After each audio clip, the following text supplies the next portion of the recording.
एक लड़की ठीक अपने ही गांव से 11 महीने पहले जो होती है इस तरह गायब हो जाती है कि उसके परिवार वाले उसकी तलाशी करते करते एकदम थक हार जाते हैं। वह समझ लेते हैं कि यह लड़की अब इस दुनिया में है नहीं। यहाँ तक कि उसके रिश्तेदारों में उसके नाम तक ख़त्म हो जाते हैं। लेकिन ठीक जब 11 साल बाद वह लड़की न्यायालय में पेश होती है और सबके सामने आती है तो इससे देखने और सोचने और समझने की जो शक्ति होती है लोगों की ख़त्म सी हो जाती है। ना कोई सोच पाता है, ना कुछ समझ पाता कि आखिर 11 साल पहले मरी हुई लड़की आखिर आज ज़िंदा कैसे हो गई। आखिर क्या था इस घटना में क्या हुआ, इस घटना की आप पूरी तह तक सच्चाई जानने के लिए इस वीडियो को आप लास्ट तक ज़रूर देखिएगा। नमस्कार दोस्तों, मैं प्रदीप कुमार आपको इस स्टडी बात चैनल पे मैं स्वागत करता हूं।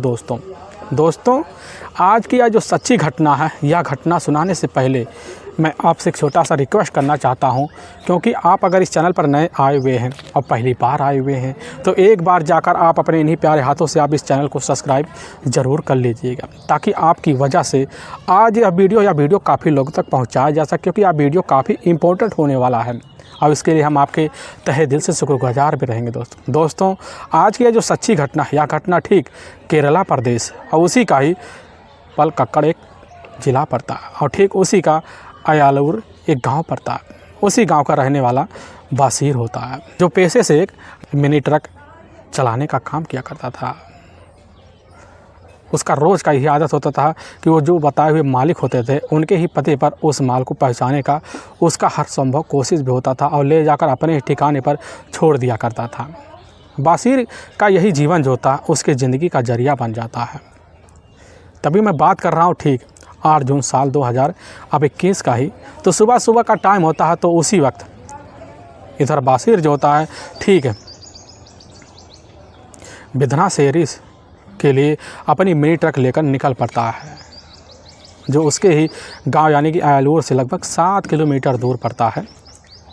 बियाना शेरी वहाँ के लिए निकल पड़ता और ले जाता जो ट्रक पे जो सामान लदे होते हैं बताए हुए अपने तौर ठिकाने पर उसी सामान को वहाँ पर गिराना शुरू कर देता और खाली ट्रक कर लेता है। लेकिन कुछ मिनट के बाद होता वह ट्रक लेकर दोबारा अपनी गांव अयालूर के लिए लौटना शुरू कर देता है। लेकिन जैसे ही कुछ दूर पहुंचता तो वहाँ ट्रक अपना रोक देता है, तो उसकी जो नज़र होती है दूसरे साइड पे पहुंच जाती है। तो बासीर देखता है कि एक व्यक्ति जो होता है, जो सड़क होता है उसी पगडंडी पर मोटरसाइकिल लिए खड़ा हुआ है और उसी के पीछे काले रंग का पिट्ठू बैग होता है। और उस व्यक्ति को बड़े ध्यान से लगता है, उसके मन में काफ़ी शंकाएँ होती हैं। कहीं लग रहा है क्या वही युवक है जिसे हमें काफ़ी दिनों से तलाश हो रही है। घर वाले भी तलाश कर रहे हैं। उसके मन में तरह तरह के शंकाएँ जन्म ले लेती है, लेकिन वह सोच बैठता नहीं, वह नहीं होगा, क्योंकि ठीक 3 महीने पहले अभी तक नहीं देखा गया है। अब बासीर यही बात सोचकर वहाँ परेशान हो जाता है। तभी उसकी जो नज़र होती है जाकर सीधे उस युवक के हेलमेट पर पड़ती है। लेकिन जैसे वह युवक हेलमेट का जो शीशा होता है उसको ऊपर करता है, तो बासीर देखता है। देखने के बाद चौंक जाता है, वह सोच बैठता है कि यह तो रहमान है। लेकिन जैसे उस युवक की जो नज़र होती है वह जाकर बासीर के ऊपर पड़ता है, तुरंत ही वह युवक अपनी हेलमेट नीचे करता है, बाइक बड़ी तेज़ी से स्टार्ट करता है और भागने के फिराक में हो जाता है। तभी उसी वक्त बासीर रहमान नाम की आवाज़ 3-4 बार लगाता है।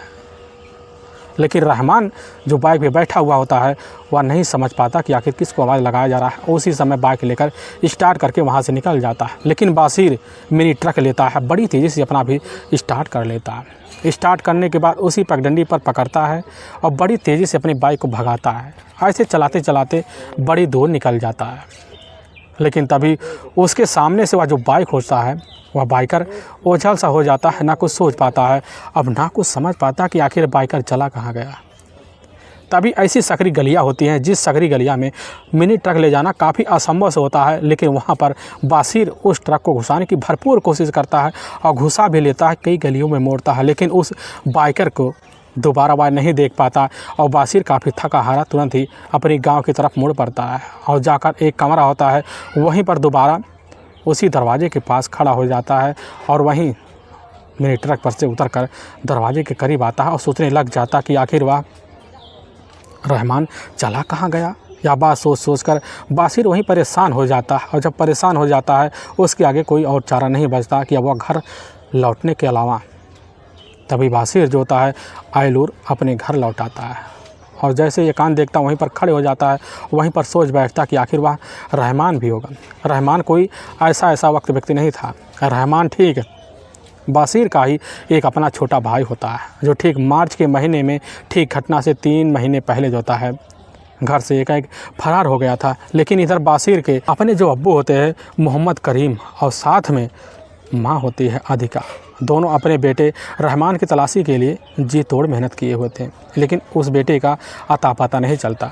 लेकिन जब अता पता नहीं चलता है तो ठीक है, इधर रहमान के जो माता पिता और साथ में उसका जो अपना बड़ा भाई होता है पास ही नज़दीकी पुलिस थाना अब मेमरा जाते हैं। वहीं अपने बेटे के बारे में मोहम्मद करीम सारी आपबीती बता देते हैं। वहाँ के जो थाना इंस्पेक्टर होते हैं रहमान की गुमशुदा का मुकदमा दर्ज कर लेते हैं और अपने हिसाब से मोहम्मद नरीम के बेटे की काफ़ी तलाशी करते हैं। लेकिन कहीं अता पता नहीं चलता है, जिसकी वजह से घर वाले भी समझ जाते हैं कहीं हमारा बेटा बिना बताए इस दुनिया से जुदा तो नहीं हो गया।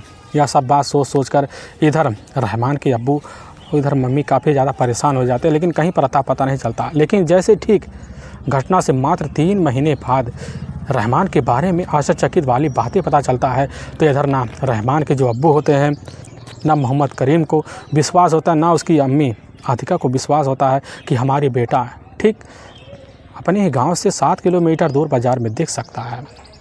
अब मोहम्मद करीम और साथ में अधिका यह बात सुनते चौंक से जाते। ऐसा लगता है कि उनकी दुनिया कहाँ से कहाँ चली गई थी और कहाँ से कहाँ आ गई है।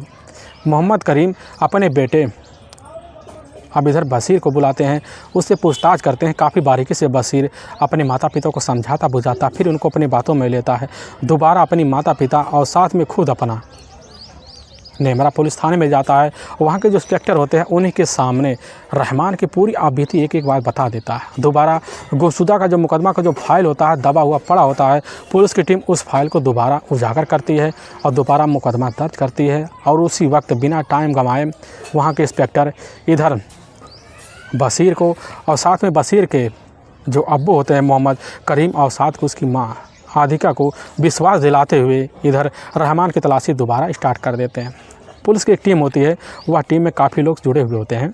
वह टीम उस पते पर बैठती है जहां पर लास्ट बात बशीर ने ही रहमान को देखा हुआ था। पुलिस की टीम उसी पते पर जब पहुंचती है तो वहाँ काफ़ी ज़्यादा तलाशी करते हैं। ऐसे तलाशी करते करते पुलिस की टीम को काफ़ी मेहनत करना पड़ जाता है और लगभग 2 दिन का वक्त बीत जाता है। तभी मुखबिर के द्वारा पता चलता है कि ठीक वहीं जो बयान शेरी है उसी में ही एक कमरा है, उसी कमरे में मौके पर इधर रहमान रह रहा। पुलिस की टीम जैसे ही ठिकाना पता पाती है तो अपने टीम को ले जाती, उसी ठिकाने पर धावा बोल देती है और सही में वहीं पर रहमान मिल जाता है। पुलिस की टीम उसको अपने साथ लेती है, उससे कुछ पूछताछ करती है, आखिर तुम इतने दिन से कहाँ लापता थे, क्या कर रहे होते हैं। लेकिन उसी के पीछे एक लड़की खड़ी होती है। पुलिस की टीम उसको देखती है। देखने के बाद इधर रहमान को अपने साथ तो लेती है और लेकर तुरंत वहाँ की कोर्ट में पहुँच जाती है। लेकिन वहाँ के जो न्यायाधीश होते हैं उसी समय पूरी बात एक एक बात इधर रहमान से पूछताछ करते हैं। रहमान पुलिस के सामने कहने लग जाता कि साहब हमने बहुत बड़ी गलती कर दी, जो अपने माता पिता के बिना बताए ठीक 3 महीने पहले अपना घर बार छोड़कर अपने घर से भागने का फ़ैसला लिया। लेकिन साहब हमने भागने का जो फ़ैसला लिया है बड़ी जल्दबाजी में लिया है, लेकिन उसके हम खुद जिम्मेदार हैं। और जिम्मेदारी का जो कारण है वह हमारे प्यार का जो कारण बना है, वह कारण हमारी एक अपनी प्रेमिका है। हमारी जो अपनी प्रेमिका है सजिता, जो हमारी गैर बिरादरी की थी। हम उसे अपने दिल से काफ़ी बेतहा प्यार करते थे और उसके साथ ज़िंदगी बिताने का फ़ैसला ले चुके होते हैं। लेकिन जैसी यह बात वहाँ के न्यायालय के सामने रहमान करता है तो न्यायालय के जो अधिकारी होते हैं उसी समय पुलिस को उसी समय हिदायत देते हैं, कहने लग जाते हैं कि एक बार ले जाओ रहमान की जो प्रेमिका है सजिता को न्यायालय में ले आओ। पुलिस की टीम तुरंत ही बिना टाइम गंवाए सजिता को लाती है और न्यायालय में पेश करती है। लेकिन जैसे सजिता को लोग देखते हैं तो उनको ऐसा लगता है पैरों नीचे से ज़मीन खिसक गया होता है, क्योंकि ठीक सजिता वही लड़की होती है जो ठीक 11 साल पहले अपने ही घर से बिना बताए कहीं चली गई होती है। उसके जो अम्मी, उसके जो माता पिता होते हैं सरिता को एकदम इस दुनिया से जुदा हुए समझ लेते हैं, यानी कि मरा हुआ समझ लेते हैं। आखिर यह लड़की जैसे न्यायालय में लोग देखते हैं, देखने के बाद उनके पैर नीचे ज़मीन खिसना एक संभव सा बन जाता है। लोग तरह तरह की बातें सोचने लग जाते कि आखिर इतनी साल यह लड़की कहाँ रही और किसके साथ रही, क्या कारण था घर छोड़ के जाने का। लोगों के मन में तरह तरह के सवाल गूंज बैठते हैं। लेकिन न्यायाधीश भी यही बात सुनते हैं। सुनने के बाद भी वह भी सोचने में पड़ जाते कि आखिर 11 साल की जो लड़की है यह लड़की इतने दिन कहाँ थी। लेकिन वहीं पर खड़ा हुआ रहमान भी होता है। रहमान पुलिस के सामने कहने लग जाता है कि साहब असल में 11 साल से यह लड़की हमारे ही घर में बंद पड़ी होती है, क्योंकि हम इस लड़की से दूरी नहीं बनाना चाहते थे और ना लड़की हमसे दूर रहना चाहती थी। पुलिस के सामने यह बात जैसे ही रहमान रखने के बाद पुलिस को तो अपने कानों पर यकीन नहीं होता, लेकिन पुलिस के सामने रहमान और साथ में सजिता जो अपनी प्रेम कहानी की दास्तां सुनाते, इसे सुनने के बाद लोगों को अपने कानों पर यकीन होने वाला नहीं होता है। असल में इस घटना की जो शुरुआत होती है ठीक 14 साल पहले हो जाता है। उस वक्त जब रहमान अपने ही पास एक इंटर कॉलेज होता है, उसी कॉलेज में जाकर 12वीं में पढ़ाई कर रहा होता है, तो उसी में सहपाठी के तौर पर सजिता भी होती है। लेकिन सजिता की खूबसूरती देखकर वहीं दीवाना हो जाता है। उसी दिन से सजिता को रहमान चाहना भी शुरू कर देता है। सजिता रहमान के घर से लगभग 500 मीटर की दूरी पर ही उसका मूल निवास होता है। सजिता के माता पिता जो होते हैं एक मध्यम वर्गीय की पारिवारिक जीवन यापन वाले होते हैं, लेकिन दूसरी तरफ ही रहमान के भी परिवार वाले भी मध्यवर्गीय होते हैं।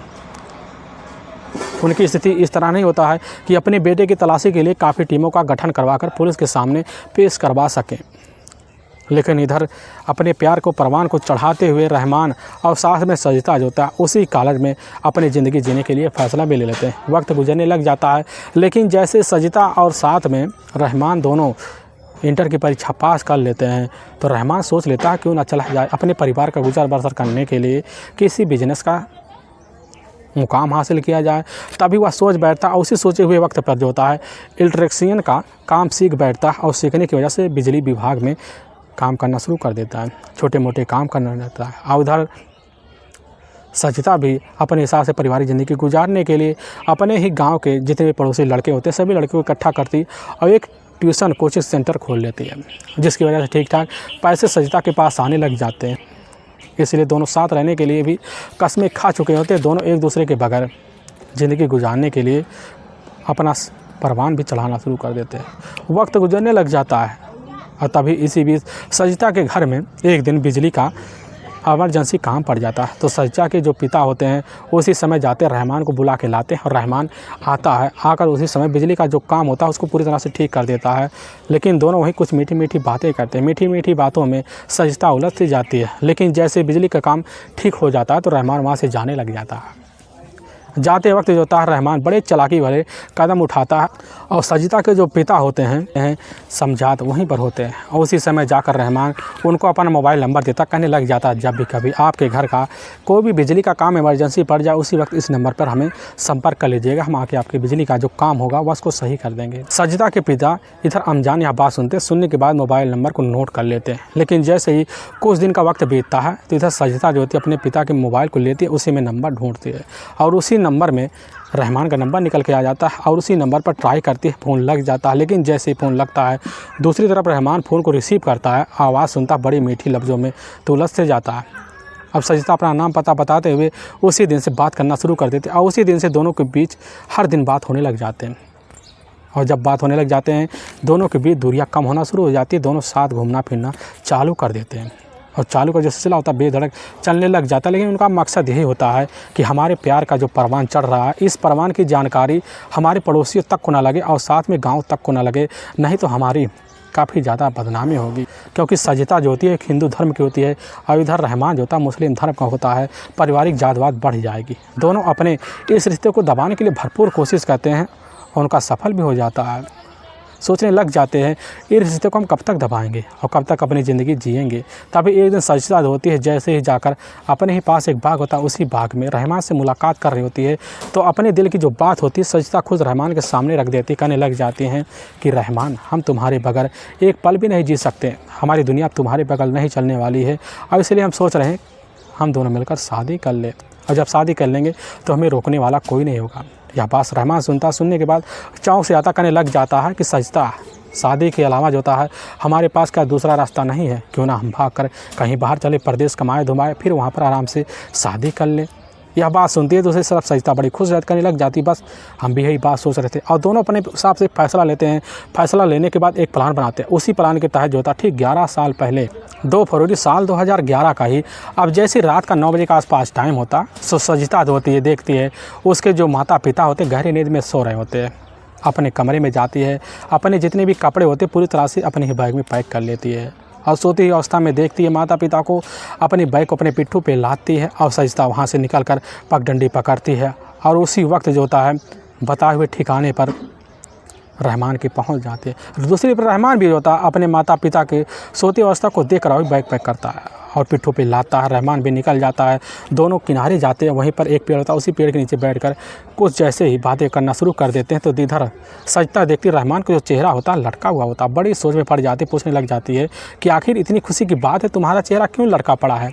रहमान कह देता है हम तो खुश नहीं हैं क्योंकि हमारी ज़िंदगी आगे नरक होने वाली है। सजदा कह देते क्या बात है, क्यों नरक होने वाली है, तुम तो कल बड़े खुश थे। रहमान सजदा करने लग जाता है कि हमारे पास उतना पैसे नहीं है कि आगे जाकर अपनी ज़िंदगी शहर में गुजार जा सके। हमारे परिवार में कि आगे जाकर अपनी ज़िंदगी गुजारा जा सके। सजदा भी आवाज़ सुनती है, सुनने के बाद कह जाती है कि आखिर तब बताइए तोड़ क्या है। रहमान कह देते इसका बस एक ही तोड़ है कि हम दोनों चलें आज अपने घर में ही दोनों समय गुजारें। सजदा कह देती है कि हम तो अपने घर अब नहीं जा सकते क्योंकि हमने अपने घर से बेरुखी कर ली है और दोबारा अपने घर जाएंगे तो हमारी काफ़ी बदनामी होगी। यह बात सुनता रहमान भी बड़ी मुसीबत में पड़ जाता है, सोच लेता आखिर अब करे तो करे क्या। तो उसी वक्त सजदा फैसला लेते हुए अपने पुराने जो कदम होते हैं उसको मोड़ लेते हैं और रहमान के साथ होता है खुद उसके ही मकान में चली जाती है और एक रात पूरी अच्छी तरह से बिताती है। लेकिन जब बीत जाता है, बीतने के बाद दूसरे दिन का वक्त होता है तो रहमान खुद सजदा के पास जाता है और कहने लग जाता है कि आखिर तुम्हारे पास इस घर में रहने के अलावा कोई दूसरा चारा बचा ही नहीं क्योंकि हमारे पास पैसे नहीं, हम तुमको कहाँ ले जाएंगे। सजदा प्यार में इस तरह अंधी हो जाती है कि रहमान की बात मान लेती, फैसला लेती कि हम ठीक है, जब तक तुम कहोगे तो हम इसी कमरे में बंद रहेंगे। और उसी दिन से सजदा अपना फ़ैसला बदल देती है और उसी कमरे में रहना शुरू कर देती है। और रहते रहते जो होता लगभग एक हफ्ते का वक्त बीतता है तो इधर सजदा और साथ में रहमान दोनों मिलकर जाते हैं एक मंदिर में रीति रिवाज के तहत होता है शादी कर लेते हैं। शादी करने के बाद उसी कमरे में बंद पड़े रह जाते हैं। लेकिन जैसे कुछ दिन का वक्त होता है तो इधर रहमान के जो घर परिवार वाले होते हैं रहमान की चाल स्वभाव को देखते बड़े अचंभे रह जाते हैं क्योंकि जब खाने का वक्त होता है तो रहमान जो होता है अपने ही खाने के जो थाली होता है उसी थाली में लगभग 2 आदमी को खाना का हिस्सा धरवा लेता है।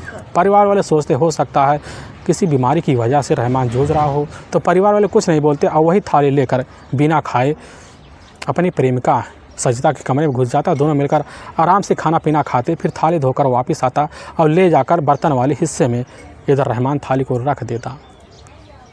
लेकिन रहमान के जो माता पिता भी होते हैं वह बड़े ही तौर तरीके से पेश आते हैं जिसकी वजह से रहमान को भी शंका नहीं होता। लेकिन जिस कमरे में रहमान सजदा को रखता उस कमरे की पूरी चारदीवारी जो होता है लाइटों से जगमगा देता है क्योंकि वह इलेक्ट्रिशियन का काम किया करता था, उसको पूरा नॉलेज होता था। और यहाँ तक कि दरवाजे पर ले जाकर इलेक्ट्रिशियन की ऐसी तार लगा देता है कि अगर कोई भी दरवाजे को छूता तो ज़रूर उसको झटका लग जाता है। और इसीलिए पूरी सावधानी बरतते हुए अपनी ज़िंदगी जो होता है इधर सजदा और साथ में रहमान दोनों जीना शुरू कर देते हैं। लेकिन ऐसे जीते जीते जैसे ही लगभग 20 दिन का वक्त बीतता है तो दूसरी तरफ अब सजदा के जो माता पिता होते हैं उनको खबर लगता है कि हमारी जो बेटी है वह तो कहीं दिखाई नहीं देती। काफ़ी परेशान हो जाते, तुरंत ही अपने कुछ रिश्तेदारों को लेते हैं उसके माता पिता लेकर अपने नज़दीकी पुलिस थाना पहुंच जाते हैं। वहां अपनी बेटी का गुमशुदा का मुकदमा दर्ज करवा देते हैं। पुलिस की जो टीम होती है एक्शन में आ जाती है और सजदा की तलाशी करती है, काफ़ी मेहनत करती है लेकिन सजदा का कहीं अता पता नहीं चलता। और ऐसे तलाशी करते करते पूरा का पूरा 1 साल बीत जाता है। जब सजदा गांव लौट के नहीं आती तो सजदा के माता पिता समझ लेते हैं कि लग रहा हमारी जो बेटी है वह तो इस दुनिया में है ही नहीं, यानी कि उसकी ज़िंदगी हमेशा हमेशा के लिए समाप्त हो चुकी है क्योंकि सजदा अभी तक अपने न भाई न अपने माता पिता के से कभी बात की होती है। पूरे गाँव वाले समझ लेते हैं कि सजदा इस दुनिया में है नहीं। लेकिन ऐसे साल का साल दिन गुजरता चला जाता है लेकिन कभी भी सजदा नहीं दिखा देती क्योंकि सजदा जो होती है रहमान के जो घर होता है उसी घर में एक कमरा होता है, उसी कमरे में ले जाकर सजदा को अच्छे तरीके से व्यवहारिक रिश्ते की तरह होता है एक बेडरूम में रखना शुरू करते। लेकिन हाँ, दोनों का जो रिश्ता होता है एक ही बेडरूम में बीतता। ऐसे बीतते बीतते 1 नहीं 2 नहीं 3 नहीं पूरे के पूरे 11 साल का वक्त बीत जाता है। लेकिन जब रहमान को लगने लगता है कि अब हमारे पास पैसे होना शुरू हो गए हैं क्योंकि जो इलेक्ट्रिशियन से जो पैसे आते हैं उस पैसों में से कुछ हिस्सा जो बचता खुद अपने जेब में रख लेता और कुछ पैसे का हिस्सा अपने परिवार को दे देता। इसकी वजह से परिवार वालों को भी शक नहीं होता कि रहमान की बाकी कमाई के जो पैसे के जो हिस्सा है वह जा कहाँ रहे हैं, और रहमान वही पैसों का जो हिस्सा होता है ले जाकर अपने नए अकाउंट में जमा कर देता। लेकिन जब रहमान को लगने लग जाता कि हमारे पास अब काफ़ी ज़्यादा पैसे आ चुके हैं, अब जाकर बड़े आराम से अपनी ज़िंदगी शहर में गुजार जा सकते हैं, तो उसी वजह रहमान और साथ में सजदा दोनों फैसला लेते हैं। और ठीक घटना से मात्र 3 महीने पहले 6 मार्च साल 2021 को इधर जो होता है रहमान और साथ में सजदा दोनों फैसला लेते हुए उसी समय दरवाज़ा बंद करते हैं और निकल जाते हैं, और निकल कर अपने ही गांव से लगभग 7 किलोमीटर दूर बियाना शेरी पहुंच जाते। वहां नया कमरा लेते हैं किराए का, वहीं पर रहने लग जाते हैं, बड़े खूबसूरत ज़िंदगी बिताने लग जाते हैं। लेकिन 3 महीने का वक्त गुजर जाता है। इधर जो होता है रहमान अपने घर दोबारा लौट कर नहीं आता, जिसकी वजह से उसका जो अपना भाई होता है बशीर अपनी भाई की तलाशी करते करते काफ़ी ज़्यादा परेशान हो जाता है, थाने में जाता है। वहाँ के इंस्पेक्टर भी एक्शन में आ जाते हैं अपनी टीम के हिसाब से रहमान की तलाशी करते, लेकिन कहीं अता पता नहीं चलता है। लेकिन ठीक जैसे ही 8 अक्टूबर साल 2021 का दिन होता, उसी वक्त बशीर अपना मिनी ट्रक लेकर मौके पर बिसान शेरी पहुंच जाता। और जब पहुंचता वहीं एक मार्केट, उसी मार्केट में गली होता, उसी गली में रहमान को बाइक पे बैठे हुए देख लेता है, और सारा का सारा जो नज़ारा होता है एक ही पल में बाहर आ जाता है। लेकिन उसी कोर्ट में जो न्यायाधीश होते हैं, वह न्यायाधीश उसी वक्त इधर रहमान और साथ में सजदा को एक अहम फैसला सुना देते, कहने लग जाते आज से तुम्हारी जो ज़िंदगी है इस ज़िंदगी में कोई तीसरा दखल देने वाला नहीं होगा, यानी कि तुम दोनों आज से पति पत्नी की तरह बेधड़क अपनी ज़िंदगी जियो। यह बात सुनते वहाँ के खड़े लोग जो होते हैं, दोनों परिवार के सदस्य होते हैं, उसी समय सहमति जताते हैं और दोनों को पति और पत्नी की तरह रिश्ते को निभाने के लिए सौगात दे देते हैं। दोनों अपनी खूबसूरत ज़िंदगी जो होता है एक पति और पत्नी की तरह जीना शुरू कर देते हैं, बड़ी खूबसूरत ज़िंदगी बन जाती है। दोस्तों, हमें इस घटना का सुनाने का जो उद्देश्य किसी के दिल को ठेस पहुंचाना नहीं है, बल्कि आपको यह बताना कि आप जहां भी रहें आप सावधान और सतर्क जरूर रहे। दोस्तों फिर मिलेंगे एक नई वीडियो के साथ, तब तक के लिए जय हिंद और जय भारत।